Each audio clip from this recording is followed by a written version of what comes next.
Sining kagabion dita magdugay. So kining ang pulong sa Ginoo makita siya sa Marcos kapitulo 5 sa verse 36. Mao ra ni atong basahon unya magsugod ta.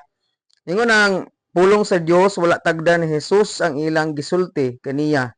Giingnan hinuon niya si Jairo ayaw kahadlok salig lang. Balikon ako. Mark chapter 5 verse 36, wala tagdan ni Jesus ang ilang gisulti kaniya. Giingnan hinuon niya si Jairo ayaw kahadlok salig lang. Amen. Magampo tauna. Ginong Dios nga labing gamahanan amo kang gipasalamatan Lord sa nang pabor kadaugan, panalangin nga kag bisan pa man sa kinabuhi Lord imong gipahulam. O Dios ang pagampo nga samtang may kinabuhi mi amo ning gamiton sa pagpangalaga diha nimo Lord tungod kay kining kinabuhi dili man amua kun dili imua o Dios. Gani nagpalansang ka sa cross aron nga mong kinabuhi imong mabayran o Dios o imong maangkon Ginoo. I pray Lord nga ikaw makigsulti ka namo karon mas mulig-on among pagsalig nimo bisan sa mga pagsulay nga maabot sa mong kinabuhi. Pasayloa mi sa mga kalapasan, hugasin mi sa imong balaang dugo, balaang espiritu makigsulti ka sa tanan nga makadungog aning pulong nimo Lord God sa pangalan ni Jesus. Amen. So ning kagabion ang atong gisgutan salig sa Dios. So balikon ako atong isgutan ning kagabion salig sa Ginoo. Amen. So unsa man ni pulong nga pagsalig or trust? Ingon siya kanang usa ni sa pagdangop or paghatag or Kung kasiguruhan sa usa ka butang or tawo. So kani kun moingon kag musalig ka na ako no kay kasiguruhan nya muduol ka anang butanga og tawhan nang ano man sure kang makatabang ni sa imuha. Amen unya kining mura na siya og mangayo kag tabang niya kay misalig ka sa iyang abilidad og mahimo og makaya niya sa kinabuhi. just like for example kining kung need ka og tabang sa imuha nga financial nga bahin, di ba muduol ta anang kanang organization or taong atong dungan ngano man kay bawo man ta makatabang siya nato. Amen. So mo ni siya pagsalig kunya kini pong og kintahay ang usa ka bata need siya og naay mulaban niya. Sumudol siya sa iyang papa or mama kay kaybaw siyang ang iyang ginikanan makatabang sa iyang kahadlok sa kinabuhi. Amen. So mo na siya pagsalig, muduol ka ng tawhana tungod kay sure ka nga kana siya naay abilidad or naay kayang mahimo nga mahatag niya sa imo sa imong gikinahanglan. Amen. So kini pong pagsalig dili ka magduwa-duwa sa usa ka butang kay kaybaw kang makatabang siya nimo. Mura gud na siya og lingkuranan. Kining lingkuranan dili nimo ni siya kanang di ba? I mean, kung ang tao igsuon bang mulingkod sa lingkuranan, dili siya mangutana di ba nga sure ka aning lingkuranan makatabang ni nako basi niya og matuwang ko ani or basi ko niya og mabali ni di ba kita di ta mangutana kung dili mulingkod ta dayon sa lingkuranan di nga naman para nato kining lingkuranan kasaligan nga makasustain sa atong kabukaton. So mo na pagsalig. Mura po na siya og kabantay mo og mosakay kag tricycle, mosakay kag habal-habal, mosakay kag eroplano or barko. Dili di ba ka mangutana sa driver nga sir kay bawo lagi kang mo drive, di ba? Wata kasuway nang utana tana no, sir kay bawo lagi kang makahatod ba lagi ka sa destinasyon nga akong padulngan kung mo drive ka. Sir bago pa ka drive sir di ka mangutana nga naman. Mo na siya mailhan nga mingsalig ka anang tawhana. So mo na siya pulong nga pagsalig. So karon tungod kay nagisgot man ta sa pulong sa Ginoo atong sabto ning punto nga nganong musalig man ta sa Dios. Kay daghang mga tawo karon nga igo rang nakaila sa Ginoo pero walay lig-ong relasyon sa Ginoo. Pwede nga nakaila ko ni Papa pero ako kaila sa iyang mabuhat. Ngano man dili man wa man may relasyon pero tungod kay na may relasyon ni Papa makaila ko sa iyang mahimo sa kinabuhi ngano man naa may lig-on nga relasyon. So hinaot nga sa atong kinabuhi dili lang tahingon nga Kristohanon ta kay nagsimba ta or natay rosaryo or natay cross kundi mahimot ang Kristohanon sa pamaagi nga natay pagsalig sa Ginoo ngano man kay nakailata niya og unsa yang mabuhat sa atong kinabuhi. Amen. So ngano mosalig ta sa Dios tungod kay ang Ginoo gamhanan siya pod maayo, siya pod mahigugmaon, siya ang kamatuoran, siya ang tag-iya sa tanan, o gani, ang Dios dili na kinahanglan tabang anuman, siya ang Dios nga kaya niyang tabangan ang unsa ang atong dili makaya igsoon kay Ginoo man siya. Dili pwede nga mahimong Ginoo ang usa ka tawo kung need siya tabang. Amen. So mo nang himo siyang Ginoo tungod kay ingon ang Salmo 90 bersikulo 2, akong basahon ang Biblia igsoon. Sa Salmo 90 bersikulo 2, ingon ang pulong sa Ginoo, sa wala mo pa buhata ang kabukiran, ug sa wala pa nimo himua ang kalibutan, Dios ka na. Walay sinugdanan o walay katapusan. So, ni nangutana sa ako nga Bible student pastor, kinsa may gabuhat sa Ginoo? Kung siya man gani gabuhat nato. Ako siyang gingnan nga, dili na kakilala mag-search pa, di na kakilala mag-ampo pas Ginoo or mga pagkagtubag. Kaingon ang Salmo 9 bersikulo 2 nga, naa na si Lord daan. So, dili na pwede nimong problemahon og ayo kinsa pa nagbuhat sa Ginoo kay naa naman siya daan. Naana kuno siya kay man siya nga walay sinugdanan o walay katapusan, dili siya matapos unya wala pod siya sinugdanan. But pasabot naa nang Ginoo daan sa wala pa tanahimo mga igsoon. Mo na siya nagpamatuod nga kining Ginoo nga atong gialagaran dili na siya kinahangtabang tungod kay Dios man siya. Kaya niya ang tanang imposibleng mga butang nga dili makayang buhaton sa tao igsoon. Amen. That is why makasiguro tang musalig ta sa Ginoo nga naman siya ang Dios gamhanan o kaya niya ang tanan. Amen? Kaya niyang tanang sakit nga ayuhon, kaya niyang mumilagro sa mga milagro dili kayang buhaton sa tao or talagsaon rang mahitabo. Kaya niya ang tanan tungod kay Dios man siya. Amen? So karon aritas problema sa tao. Kay Ginoo wa man siya problema. Aritas problema sa tao. Unsa man ning problema sa tao? Kay usahay ang tao igsoon mawala ang atong pagsalig sa Dios pag naay mga maot nga panghitabo sa atong kinabuhi. Sakto kuno. Ana ta mosalig sa Ginoo kung di ba musimba ta sa Ginoo tungod kay mga maayong butang yang yatag sa ato. Pero mailan kuno nimo ang pagsalig nimo sa Ginoo pag moabot ang mga maot nga panghitabo sa atong kinabuhi. Ug mao ni atong gisgutan karon igsoon tungod kay sa Marcos 5 naay duha ka istorya diri nga nahitabo para makasabot ta sa istorya. Kini si Jairo ang iyang anak 12 ang edad himalatyon na kuno. Okay ba kung sa sakit basta kay kamatyon na siya unya. Naay pa usa ka storya diri nga naay usa ka babaye ang gidugo for 12 years nga tong giwali pag niagi pang mga Martes. Na kining bayhana naggidugo siya for 12 years unya ni tabang po ni Jesus. Dayon kini si Jairo mo na siya unang nangayog tabang ni Jesus. First come first serve ni. Siya ang una nga nangayog tabang sa ni Ginoong Hesus unya mingon pa ganing Bible mingluhod kuno siya sa pagpangayog tabang ni Jesus tungod kay himalatyon na yang anak. So mga to nga si Jesus sa walay duha-duha ming uban siya ni Jairo. Human adto kanang sad to say tungod kay sa diyang padong na sila sa bahay ni Jairo ang babae nga gidugo sa 12 ka tuig ming babag sa istorya. So nakasabot sa istorya mo na nga imbes kay si Jesus mudong na sa balay ni Jairo ming hunong sila sa mao nga dapit tungod kay nangutana si Jesus kinsa may hikap nako kay umrog nay gahom sa ako nga nawala kabantay jud kog nay mihikap sa ako nya taod-taod sa ilang nga pagkigstorya anay kining may nay miabot nga mensahero gikan sa balay ni Jairo naay balita nga gihatag sa iya. Unsa man ni giingon? Ingon ang verse 35. Samtang nagsulti si Jesus niini, may mga sinugo nga miabot gikan sa balay ni Jairo og miingon kaniya. Mo ni bad news. Patay na ang imong anak nganong imo pamang samukon ang magtutudlo. So mo ni nga aning tayma imbis kay lipay na kay si Jairo na change ang iyang mood tungod kay imbis kay ang iyang anak mabuhi na tungod ni Jesus nawala ang iyang pagsalig sa Ginoo tungod kay pagkadungog niya sa negatibo nga panghitabo nga nadungog sa iyang mensahero. Og dire gisulayan ang pagsalig ni Jairo ngadto ni Jesus. Amen. Tungod kay nabalaka naman siya liman kag buhi pa to ganina unya og nadali pa ni Jesus og adto buhi pa untay ang anak niya kay namatay naman ingon ang iyang kuan nadunggan jud niya nga ayaw nagsamuka si Jesus kay patay nang imong anak. So kung ikaw kun makadungog adto ma-depress jud ka mahubos ka amen tungod kay ang imong gisaliga nawala ang panabang tungod kini babae nga gasamok-samok sa mao nga panghitabo mga igsoon.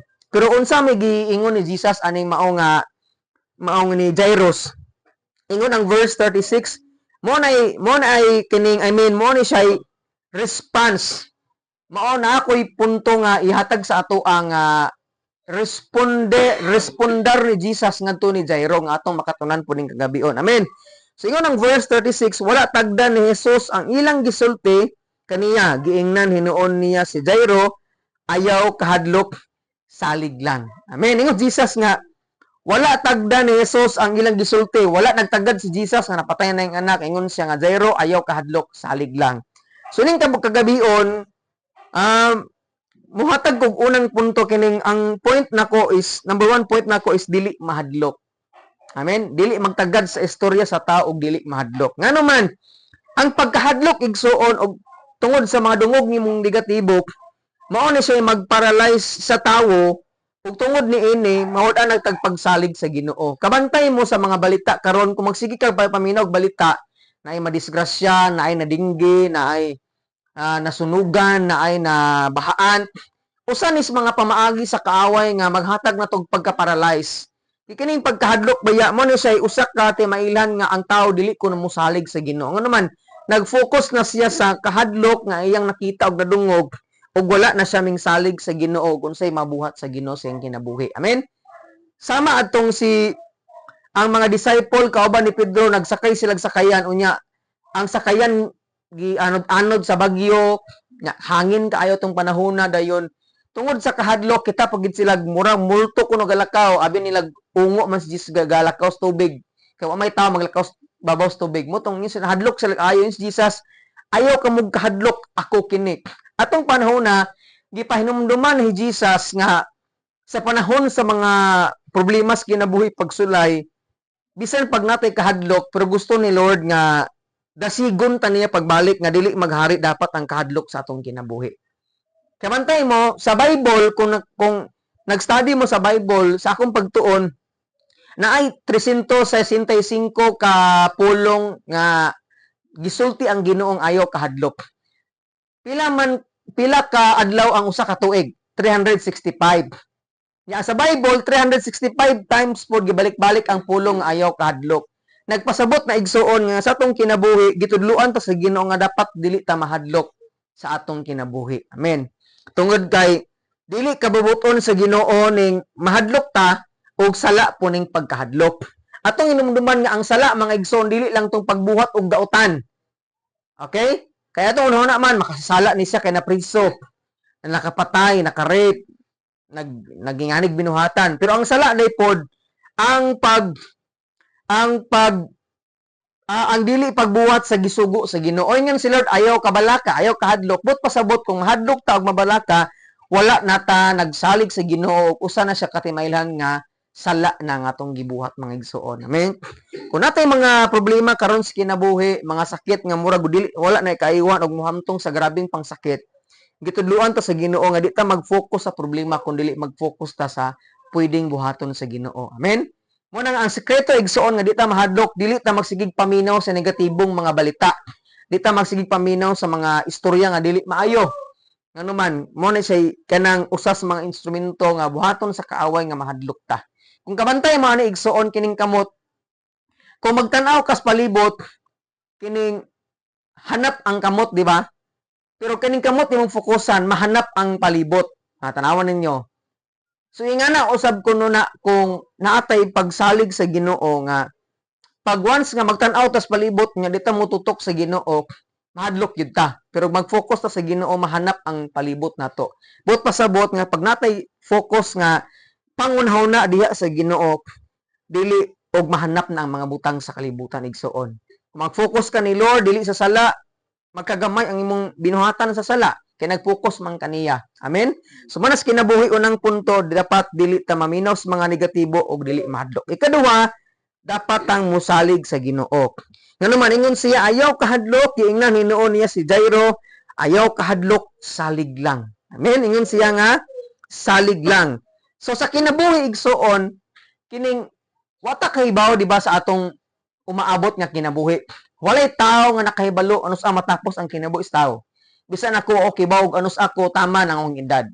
Pero ang pulong sa Ginoo nagsulti sa atoa sa Salmo 139 verse 16.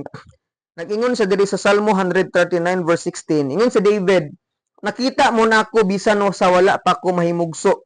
Ang tagal sa panahon alang kanako nasulat na sa imong basahon bisan wala pa kini mahimugso. Si David nagsulti nagsuwat sa igsuon nga Sa wala pa kuno mataw si David, nakaibaw na kuno si Lord anos matapos ang iyang kinabuhi. Laktod pagkasulti, bisan ang tao dili wala kahibalo sa dagan siyang kinabuhi ug una siya matapos, pero si Lord ay kahibalo sa atong kining kalendar sa atong kinabuhi ug unos atataman mamatay. Bisan ako kibaw si Lord nga ako taman ako sa 80 siguro ingana. Unya mo na siya punto igsuon nga kining bisag uta kahibaw sa atong dagan sa kinabuhi, pero si Lord kining kahibaw di sa igsuon sa kanang plano sa tao sa iyang kinabuhi. Amen. So mo na nga bisan pag ibutang natok si papa na sakit karon nga grabing sakit o ang ubang tao si mama or ako makamatay nga sakit, dili day kuno nga sakit magarantiya nga mamatay nako. Dili pod ang ingon sa doktor nga maingon siya nga wala di chance nang imong kuan. Nganuman dili di ay ang doktor, dili pod ang tao magsulti kung unos matapos ang atong kinabuhi kun dili ang Dios tay magbuot igsoon. Amen. Muna nga sa atong kinabuhi dapat nang musalig sa Ginoo sa pamaagi nga sama ni Jairo. Abi mo gunyag namatay na gunyang anak, paringon siyang ayaw kahadlok, Jairo, salig lang nako. Muna aning panahon na giadto ni Jairo ug ni Jesus ang iya ang balay, tapos gipagawas niya ang mga tao nga naghilak. Kasi ilang panahon manggod pag nay mamatay, nay tao nga bayaran para muhilak. So mga artista ba para musabay sa hilak sa mao nga mga namatyan. Yung gipagawas ng mga naghilak, naingon si Jesus nga wa namatay ning bata natug ni. So nangatawa noon sila kay gahilak gikan nangatawa kay sin natug nga klarong namatay na wala nagiginawa pero gipagawas niya unya sila ra mingsod ingon Jesus talita kum. Ngayon kag talita kum inday bangon. Niya sa pagsulti ni Jesus mga igsoon ming bangon ang usa ka bata.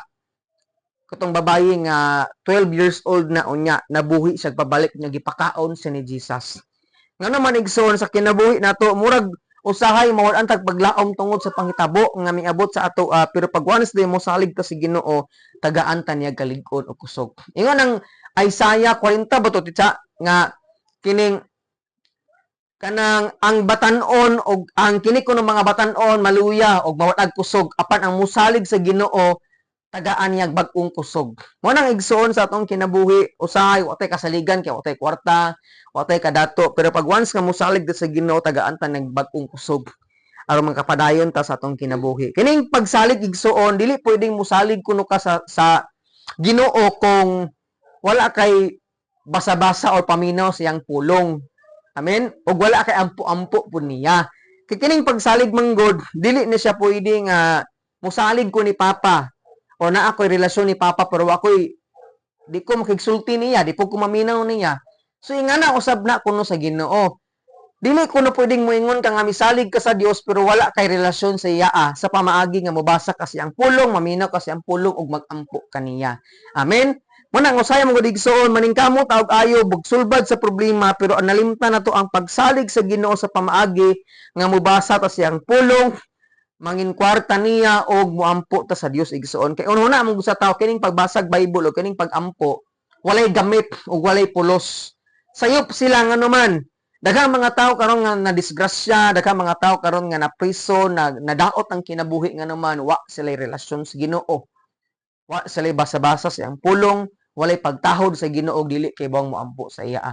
Kailang una-huna kwarta, kasikat, abilidad, kaalam og diskarte ra ang rason nga mabuhi sila, but ang Dios lamang ang makahatag niya na. Muna sa kinabuhi last mahuman ako usahay pasawayon ta sa Ginoo sa mga negatibong panghitabo aron mosalig tas Ginoo.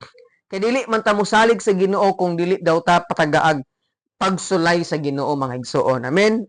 Ang samay akong pasabot si Job nahotdan siya og anak, hurot iyang anak og iyang kabtangan. Unya atong panahon na gipasabtan siya sa Ginoo nga bisag mawala ang tanan sa imuha kaya na kong ihatag sa imuha ang nawala sa imuha. Amen. Kung usay mawad-an ta pero ayaw kabalakan na ihatag ang Dios doble pang panalangin pag mawad-an ta kun mosalig ta niya. Nalumos si Pedro sa paglingi niya sa balod ato gipamatud-an sa Ginoo nga bisag malumos ang tao pero naay Dios nga kayang muluwas nato igsoon. Malumos man tas problema mga pagsulay sa pagpakasala ayaw kabalaka pag mutawag ta sa Ginoo musalig ta niya tabangan ta niya igsoon. Amen. Unya sila si nay tao nga nabuta o na paralyze. Unya giayo sila sa Ginoo, gipamatud-an igsuon nga bisan sa atong mga wala nay paglaom sa kinabuhi kayang milagruhon sa Ginoo pag musalig ta niya. Amen. Bisan gani sila sa ro, patay na ha. Mo na tay grabing tay pagsulay sama aning babayi nga namatay ang anak for 12 years, patay na pero gibuhi sa Dios. Nga bisan sa kamatayan sa tao igsuon kayang milagruhon sa Ginoo naman, gamhanan ang atong Dios. Unya katong dato nga na imperno igsuon tungod kay siya naghari ang sala siyang kinabuhi, kanang usahay mga igsuon kining gituyo ni gisuwat sa Bible para ang tao ma-aware nga pag magbuhat og sala, pag maghari ang sala sa tong kinabuhi ug wala tay relasyon sa Ginoo, may pag-antos sa klayos imperno. Mo nang gituyo sa Ginoo para mosalig ta sa Dios mga igsuon. Amen. Mo nga last verse mahuman ta ingon ang panultihon 3:5 hangtod sa city mo na last nga pagtambag ni Lord nining kagabion mahuman ta. Ingon ang panultihon 3:5 hangtod sa 6 ang gasulat ni si Solomon ang pinaka-bright nga tao tong panahon na. Ingon siya, salig sa Ginoo sa bug-os mong kasing-kasing. Ayaw gayud pagsalig sa imong kaalam, hinumdumi siya sa tanan nimong buhaton ug tultulan kaniya sa matarong nga dalan. Ingon siya nga musalig daw ta sa Ginoo sa bug-os natong kasing-kasing, dili half nga pagsalig kundi kining tibuok nga pagsalig sa Ginoo mga igsuon ang gusto ni Lord sa atong kinabuhi. Usahay mawad-an tag pagsalig sa Ginoo tungod sa atong kahadlok ug kabalaka, pero gipanumduman ta sa Ginoo normal ra na siya, pero dili gusto si Lord nga magpadayon ning kahadlok ug kabalakas tong kinabuhi. Naman si mga pangitabo sa kinabuhi nga nita kasabot nganong hitabo na sa igsuon. Pero usa na kabutang nga akong ihatag sa inyo ang dili kita ang magbuot sa atong kinabuhi. Unsay pagbuot sa Ginoo, negatibo man na or positibo, musalig lang gihapon ta sa Ginoo ngano man. Siya may nakahibaw sa kaayuhan sa atong kinabuhi. May mga tamang god nga grabing paghilak moingon sila sa Ginoo nga Lord nganong giingani ko nimo, nganong nasunog amo nga balay. Siguro to mga tawo nga nasunugan og nabahaan makapangutana sa Lord kung tinuod kang nahigugma namo nganong nabahaan man mi, nganong nasunugan man mi. Pero atak kahibaw sa kining tinuod nga tubag sa Ginoo mga igsoon. Pero usa lang kang akong i-assured sa atoa nga bisag unsay nahitabo sa kinabuhi dapat ang musalig sa Ginoo nganuman siya may nakahibaw sa maayo o kanang siya may nakahibaw sa makaayo sa atong kinabuhi igsoon bisag daotan pa ni. Amen. Makampo ta atong giduko atong ulo yung mga mata. Ginong Dios nga labing gamahanan giamo kang gisimba Ginoo. Si Job Lord atong panahona bisag usa kahibaw nga ang yawa ay ang rason nga nahurot ang iyang anak ug ang iyang kabtangan Lord. Pero si Job Ginoo mingon siya sa mga pulong nga kining ang Dios naghatag, ikaw ang nagbawi, dalaygon gyapon ta Lord. Tagay mig grabing pagsalig Ginoo nga bisan sa mga maot nga mangitabo sa among kinabuhi. Hinaot Lord nga dili mawala ang among pagsalig diha nimo Lord. Tagay mi og pahinumdumi